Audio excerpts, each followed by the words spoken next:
আসসালামু আলাইকুম। আমি জাফর সরকার, সাবেক সেনা সদস্য। একটি কথা বলতে চাই, আমরা বাংলাদেশের মানুষ যারা আমরা বাংলাদেশি বা বাঙালি জাতি আছি, আমরা কখনোই ভালো হব না।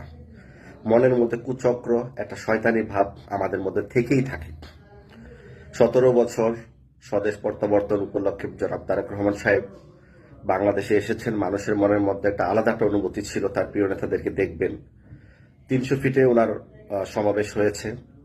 সমাবেশের পর বিভিন্ন মানুষ যখন চলে যায়, তো যে বিভিন্ন ময়লা বর্জ্য, বিভিন্ন আবর্জনা তো জমবেই, কারণ এখানে কোটি মানুষের সমাগম হয়েছে। একদিন আগে থেকে মানুষ রাত্রি যাপন করেছে, বর্ষা পায়খানা মানুষ করেছে।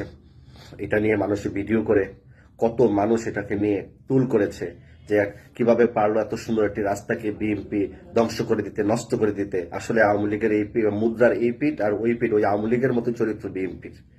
মানে এর ধরনের মন্তব্য করতেছে। আমরা জানি একটা দল প্রায় হাজার হাজার ফেক আইডি খুলে বিএনপির কিভাবে বদনাম করা যায়, সেটাই তারা করে যাচ্ছে। অথচ তারা ওই ভিডিও প্রকাশের আগেই তারা নিজেরও খোঁজ নেয় নাই। বিএনপির ঢাকা উত্তর উত্তরের নেতৃত্বে বিএনপির পক্ষ থেকে এগুলা অলরেডি নিষ্কাশন, পরিষ্কার, বর্জ্য পরিষ্কার, ময়লা আবর্জনা সরিয়ে নেওয়া হচ্ছে। এবং যে গাছগুলো নষ্ট হয়ে গেছে সেগুলো আবার রোপণ করার জন্য বিএনপি কাজ করে যাচ্ছে। এবং আপনার যেগুলো গাছ কিছু নষ্ট হয়েছে সেগুলো তারা পরিচর্যার মাধ্যমে আছে। তা আসলে মানুষকে নিয়ে মন্তব্য করা যায়, এই পর্যন্ত আসা যায় না। আজকে যদি 300 ফিট একটা বড় রাস্তা, একটা রাস্তা না হয় ব্লক হয়েছে ঢাকার শহর, এটা তো আগে তো মানুষ এদিকে ঢাকা আসতে পারতো না, হয়তো এখন একটা সুবিধার জন্য ক্রস করে আসে। তাহলে কিন্তু ওই আপনার নারায়ণগঞ্জ হয়ে একটা টঙ্গী হইয়া আপনার ওই যে আপনার নরসিংদী পাঁচদোনা হইয়া বিভিন্ন জায়গায় কিন্তু ঢাকা আসার রুট আছে।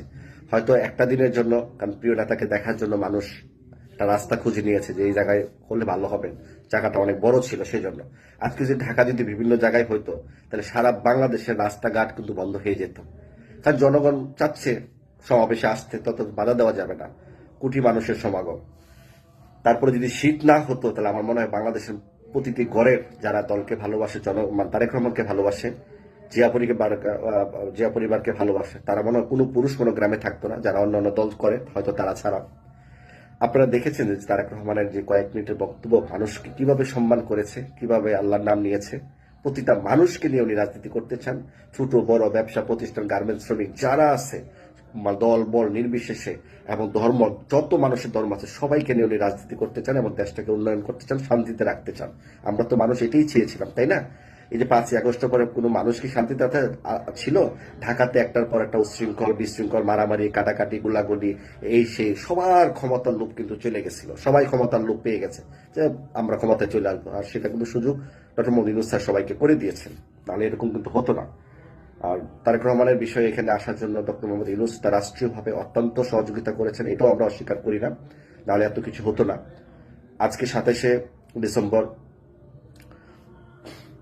উসমান হাদির কবর জিয়ারত করেছেন।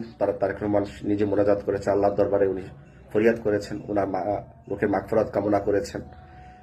তো আমি একটা কথা বলতে চাই, উসমান হাদিকে নিয়ে আপনারা কেউ নোংরা রাজনীতি করবেন না। উসমান হাদি একজন ব্যক্তি, সে একটি দলের নেতৃত্ব দিয়েছিলেন কিছুদিন। বাংলাদেশের পক্ষ থেকে এরকম ভাবে সম্মানিত কোন রাষ্ট্রপ্রধানের পক্ষ থেকে একজন নেতাকে এত সম্মান কখনো দেওয়া হয় নাই। বিদেশের মাটিতে রাষ্ট্রীয় অর্থ দিয়ে, বিদেশের মাটিতে সিঙ্গাপুরে পাঠিয়ে, ওই দেশের ডাক্তারের সাথে কথা বলে, ওই দেশের পররাষ্ট্র সচিব মন্ত্রণালয়ের কথা বলে হাদির খোঁজখবর নিয়েছে প্রধান উপদেষ্টা, এবং তার রাষ্ট্রীয়ভাবে তার দাফন করা হয়েছে। লক্ষ লক্ষ মানুষের সমাগম হয়েছে, তার জন্য দোয়া করে দেশের মানুষ, দল বল নির্বিশেষে সকল দলের লোক তার জন্য দোয়া করেছে।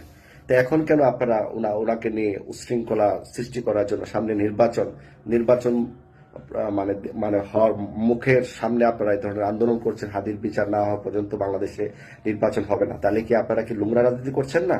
হাদির যতটুকু সম্মান পাওয়া, তার চেয়ে লাখো গুণ সম্মান সে পায় নাই, পাইছে, এবং সবাই কষ্ট পেয়েছে হাদির এই মৃত্যুটাকে। ছেলেটা ভালো ছিল, উচিত কথা বলতো, এই জন্য হয়তো তাকে খারাপ ব্যক্তিরা তাকে ক্ষতি করেছে। তো আমরা তো সবাই তাকে ভালোবাসছি, সম্মান করেছি, আমরা অনেকবার তার বিরুদ্ধে প্রতিবাদও করেছি, সারা বাংলাদেশে মানুষ করেছে। তো এখন কথা হচ্ছে, যারা গোলাপানিতে মাছ শিকার করতে চাচ্ছেন, যে হাদির এইটা সেটা কয়েকটা দল চাচ্ছে, তো আমি তাই সেই দলকে বলবো, আপনারা যদি হাদির প্রতি আমাদের চাইতেও বেশি ভালোবাসা বা তাদের প্রতি দরদ আরো বেশি থাকে, হইতেই পারে, থাকতেও পারে আপনাদের ভালোবাসা বেশি। তাহলে আপনারা যে দল করেন ওই দলগুলো ভেঙে ইনকলাব মঞ্চের দলে যোগ দিয়ে হাদির দলটাকে আরো শক্তিশালী করে হাদির যে মনো ইচ্ছা ছিল সেগুলো বাস্তবায়ন আপনারা দলের মাধ্যমে করেন। অন্য দলে থেকে আরেকটা দলের পক্ষ নিয়ে করা মানে গোলাপাড়িতে মাছ শিকার করা, একটা নীল নকশা এঁকে দেশে অস্থিরতা সৃষ্টি করা। এটা আমি মনে করি। দেশবাসী আপনারা কি মনে করেন আমি জানি না। হাদির প্রতি ভালোবাসা থাকলে সমস্ত দল ভেঙে ইনকলাব মঞ্চে যায় জয়েন করেন, ওদের অধীনে আপনারা একটা দল গঠন করে নির্বাচন করার একটা সুযোগ তৈরি করেন, তাহলে ওই দলটা আরো শক্তিশালী হবে। আমি সবাইকে বলছি, যারা ছাত্র কাজ করতেছেন, শিবির করতেছেন, জামাত করতেছেন, এনসিপি করতেছেন, সবাই আপনারা এনসিপির মাধ্যমে আপনারা ওনাদের নেতৃত্বে আপনারা রাজনীতি করেন, তাহলে সুন্দর হবে বিষয়টা। আর তারেক রহমানকে নিয়ে বাজে মন্তব্য কখনো করবেন না, খুব করবেন না। উনি সবাইকে ভালোবাসেন, সবাই নিয়ে কাজ করতে চান, কারণ উনি 17টা বছর অনেক কষ্ট করেছেন। নিজের পরিবার ছাড়া যখন মানুষ থাকে তাহলে কতটুকু কষ্ট নিয়ে থাকতে হয় প্রবাসের মাটিতে। যারা বিদেশ করেছেন তারা কিন্তু জানেন। নিজের ভাইটাকে হারিয়েছেন, এই দেশের জন্য তার নিজের বাবা জীবন দিয়েছেন, যে দেশের রূপকার ছিল প্রেসিডেন্ট জিয়াউর রহমান।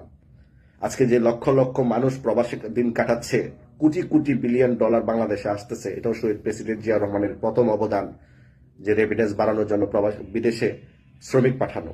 এই যে বাংলাদেশের দ্বিতীয় অর্থনীতি যে চাঙ্গা করতেছে গার্মেন্টস, এই গার্মেন্টসটাও কিন্তু শহীদ প্রেসিডেন্ট তৈরি করেছেন। নাহলে আজকে লক্ষ লক্ষ মানুষ বেকার থাকতো, খারাপের পথে চলে যেত, সন্ত্রাস আরো বাড়তো, চুরি ডাকাতি বাড়তো।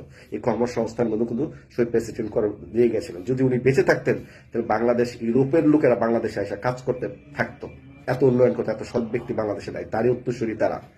খালেদা জিয়াও চেয়েছিলেন জনগণের জন্য কিছু করতে। তারেক রহমানও চাচ্ছেন, তার বিরোধিতা করবেন না, তার পাশে থাকুন, একটা সুন্দর একটি রাষ্ট্র উপহার দেন। এই 5ই আগস্টের পর দেখলেনই বাংলাদেশে কত অশান্তি, আগুন টাগুন, খুন খারাপি, জ্বালাও পোড়াও, ধ্বংস, আওয়ামী লীগের ট্যাগ লাগিয়ে কাউকে গ্রেফতার করা, এটা আমি খুব খুব খারাপ লেগেছে এই বিষয়গুলো। শেষ একটা কথা বলতে চাই, সামনে নির্বাচন, অনেককে গ্রেপ্তার করতেছেন, এই আওয়ামী লীগের, যুবলীগের, ছাত্রলীগের গ্রেপ্তার করতেছেন। আমি সবাইকে অনুরোধ করে বলবো, প্রশাসনকে অনুরোধ করে বলবো, কোন দলের সাপোর্টে তাদের চাপে পড়ে এগুলো আপনারা কাজ করবেন না।